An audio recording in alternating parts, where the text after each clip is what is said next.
Okay, for the Illustrator challenge, you're just going to open Illustrator. Then you're going to click on New File.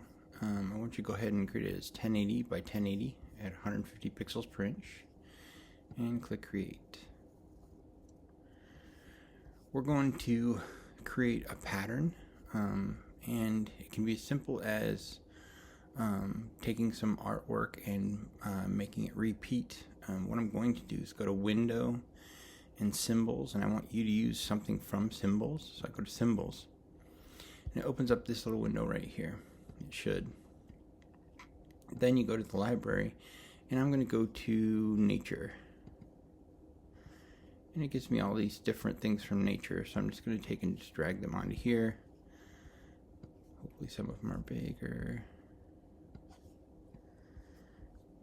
And maybe the butterfly or the ladybug and a leaf.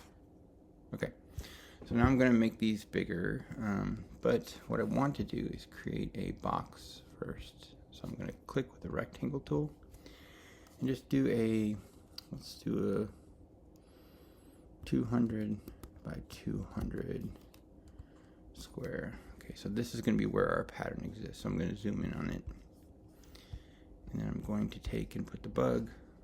Actually, I have to send this to back first. Control, Arrange, send to back.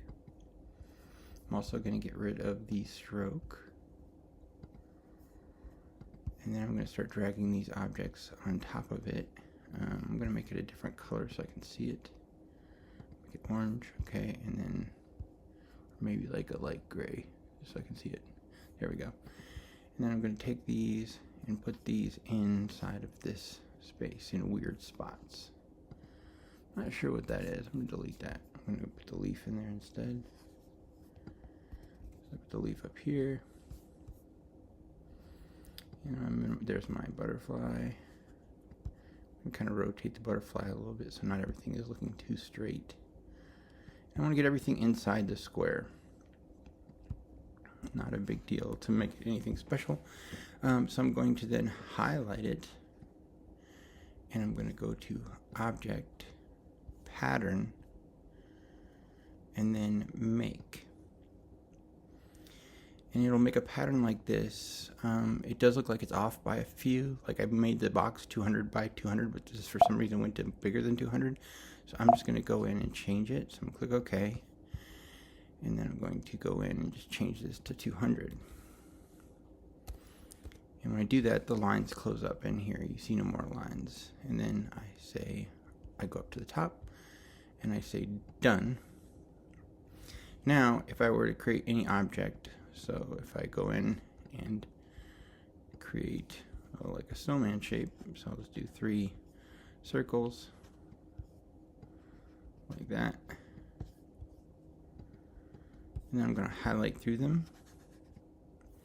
Now, if you don't see this, it's under Fill. So I go to Fill, and I go to the very last pattern right here, and it should fill in with the pattern that I chose. Okay, so all I want you to do is create the pattern with a square, and don't have anything hang off the sides like this. Pattern with a square, and then fill it into an object like a snowman or some kind of shape. I can even merge these, it won't make a difference. And you'll see that if you move it around, it kind of moves around with it until you are ready to export it. So then I want you to export it as a PNG. So File, Export. And all you should have on your screen is this square with this pattern and this item right here. Don't have any text hanging out or any extra stuff. So I'm going to go to Export, Export As. I'm going to select PNG down here just to make sure, and I'll save it in a folder where I know where it is. I'm going to call it pattern.png and export. Okay, and the reason this comes in handy is because then you want to create backgrounds. You don't have to sit there and drag and drop all these items in different places, but you're also learning about symbols. So just to kind of go back over what else is in symbols, if I go to Windows Symbols, I can also go to some different things like there's a Grime Vector pack. I don't know, I must have downloaded that one. There's Sushi. You might want to play around with these. Use anything you want. You don't have to use nature. I'm going to look at the Grime Vector pack and see what we have. Oh, so it's like paint splotches and stuff like that. So I think I used that at one time. So you can put that inside of the square, and like I said, make it a small square so it repeats a lot. 200 by 200 pixels is the right way to go. And then again, export it and turn in the PNG file. And when you turn that PNG file, I want to make sure you understand that it should not show everything else.